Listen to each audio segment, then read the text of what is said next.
Eu quero, neste momento, me dirigir ao povo brasileiro para dizer algumas das matérias que penso devam ser por mim agora enfrentadas. E eu o faço, naturalmente, com muita cautela, porque, na verdade, sabem todos que há mais de um mês eu me recolhi exata e precisamente para não aparentar que eu estaria cometendo algum ato, praticando algum gesto com vistas a ocupar o lugar da senhora Presidente da República.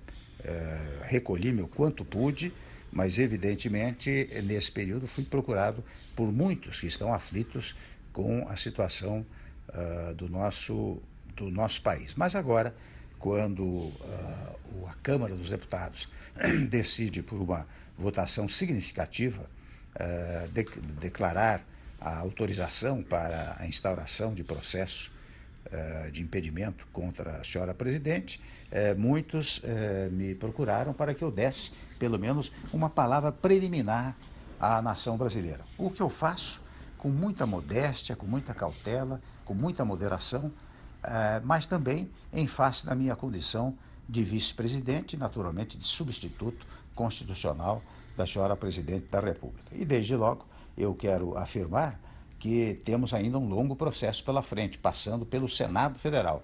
Então todas as minhas palavras levarão em conta apenas a decisão da Câmara dos Deputados, portanto também as minhas palavras são provisórias, já que nós temos que aguardar e respeitar a decisão soberana que o Senado Federal proferirá a respeito desse tema, seja quanto à admissibilidade da autorização, seja quanto ao final o julgamento propriamente dito. Portanto, eu quero neste momento prestar uma homenagem ao Poder Legislativo, tanto à Câmara dos Deputados, que já debateu amplamente este assunto, como ao Senado Federal, que irá debater. E desde logo eu quero comunicar aos amigos e colegas homens públicos, senadores da melhor cepa, da melhor sabedoria, que aguardarei naturalmente a decisão, aguardarei respeitosamente a decisão do Senado Federal. Não quero avançar o sinal,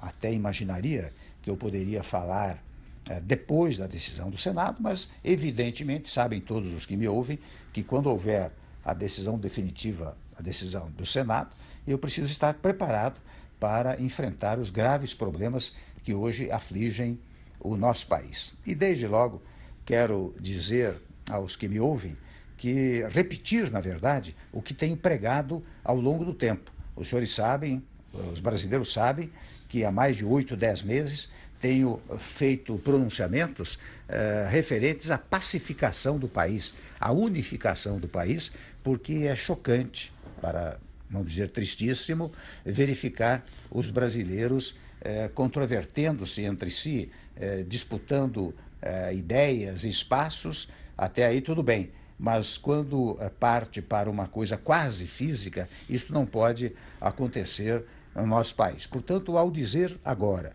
que a grande missão, a partir deste momento, é a da pacificação do país, da reunificação do país, eu quero dizer que estou repetindo o que venho pregando há muito tempo como responsável por uma parcela da vida pública nacional. Devo dizer também, isto fica para aconteça o que acontecer no futuro, que é preciso um governo de salvação nacional e, portanto, de união nacional. É preciso que se reúnam todos os partidos políticos e todos os partidos políticos estejam dispostos a dar a sua colaboração para tirar o país da crise. Sem esta unidade nacional, penso que será difícil tirar o país da crise em que nos encontramos. Para tanto, é preciso diálogo. O fundamental agora é o diálogo. Em segundo lugar, a compreensão. E em terceiro lugar, para não enganar ninguém, a ideia de que nós vamos ter muitos sacrifícios pela frente. Sem sacrifícios, nós não conseguiremos também avançar para retomar o crescimento e o desenvolvimento que pautaram a atividade do nosso país nos últimos nos últimos tempos, antes desta última gestão. Então, é preciso retomar o crescimento. E eu não quero que isto fique em palavras vazias. Tenho absoluta convicção, como muitos me dizem, que a mudança pode gerar esperança. E que, gerando esperança, isto gerará investimentos, não só investimentos nacionais, mas investimentos estrangeiros, porque precisamos restabelecer a crença no Estado brasileiro, nas potencialidades do Estado brasileiro. Devo dizer aos que me ouvem que eu fiz muitas viagens internacionais no primeiro mandato e verifiquei o quanto os outros países que têm muito dinheiro em suas mãos querem fazer aplicando no Brasil, ou seja, querem acreditar no Brasil. O que aconteceu nos últimos tempos foi um descrédito no nosso país. E o descrédito é que leva à ausência do crescimento, à ausência do desenvolvimento, que faz retomar a inflação. De um lado, portanto, nós temos absoluta convicção de que é preciso prestigiar a iniciativa privada, é preciso que os empresários do setor industrial, do setor de serviços, do setor agrícola, do setor do agronegócio, portanto, dos vários setores da nacionalidade, se entusiasmem novamente com estes investimentos. Mas, ao dizer isto, eu estou pensando apenas naqueles que possam investir? Não. Diferentemente, estou pensando em manter as conquistas sociais obtidas nos últimos tempos.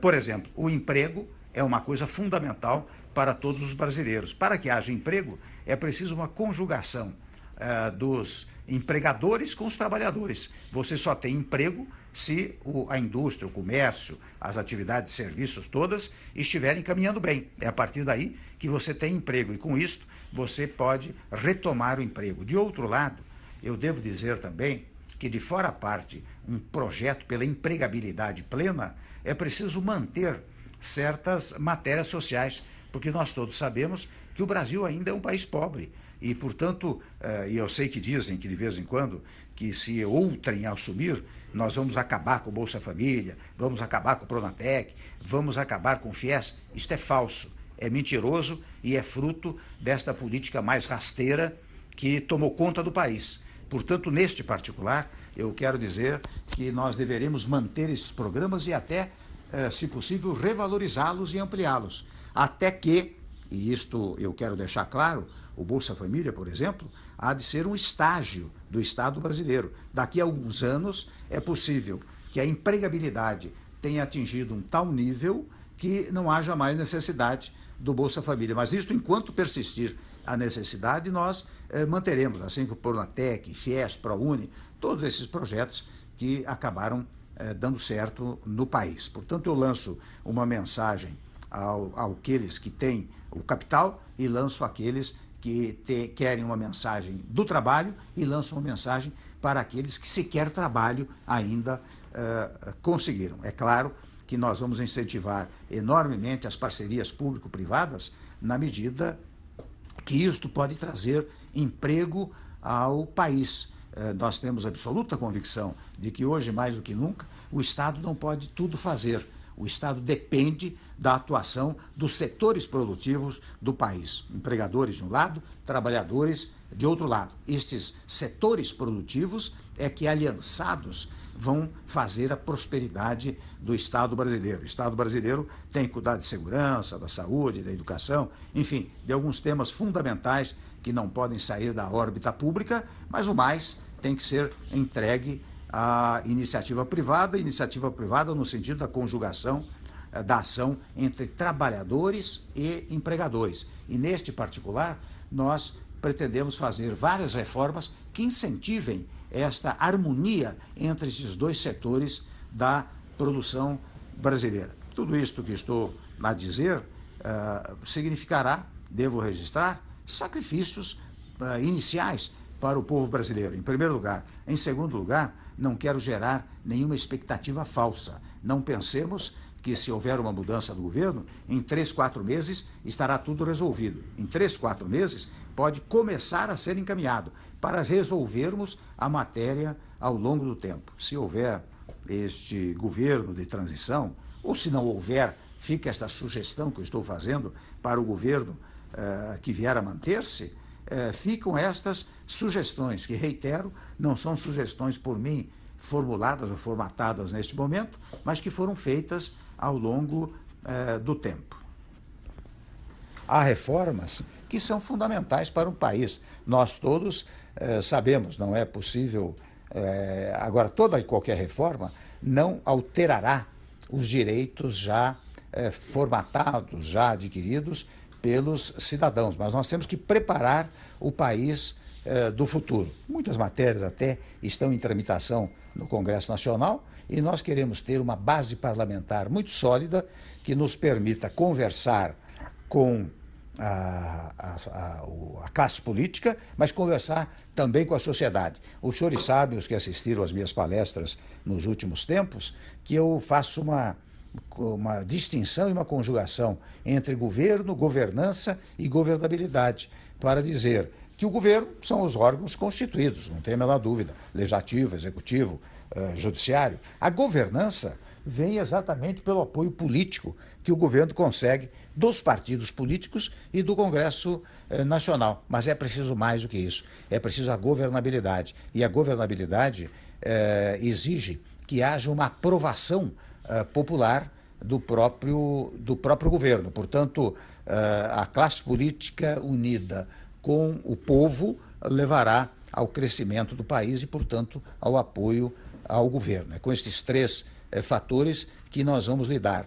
É claro que não vou falar aqui sobre reformas que são fundamentais, porque isto será fruto de um desdobramento ao longo do tempo. Mas como não pensar numa reforma política? Como não pensar numa reforma tributária? E evidentemente que a reforma tributária envolve um outro tema, que é a revisão do Pacto Federativo. Porque toda vez que você pensa numa reforma tributária, você está pensando na distribuição de competências e de recursos para as entidades federativas. É preciso mais do que nunca que as entidades federativas tenham uma autonomia verdadeira, ou seja, que nós tenhamos uma federação real e não uma federação artificial, como tem acontecido nos últimos tempos. Sei, por exemplo, no tópico da federação, da grande dificuldade dos estados e municípios nos dias atuais.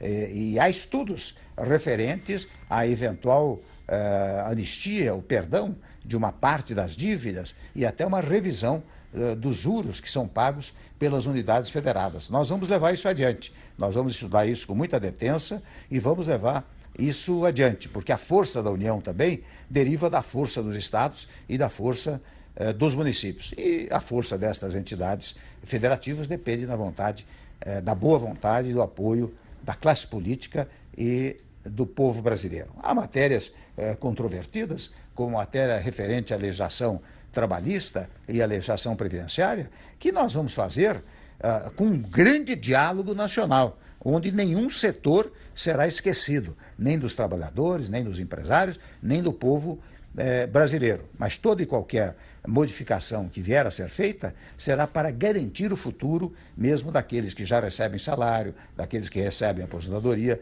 É nestes termos que nós vamos trabalhar. Ou seja, o diálogo de um lado e a conjugação de esforços de outro lado serão os alicerces, digamos assim, do nosso trabalho. É esta manifestação que eu queria deixar ao povo brasileiro.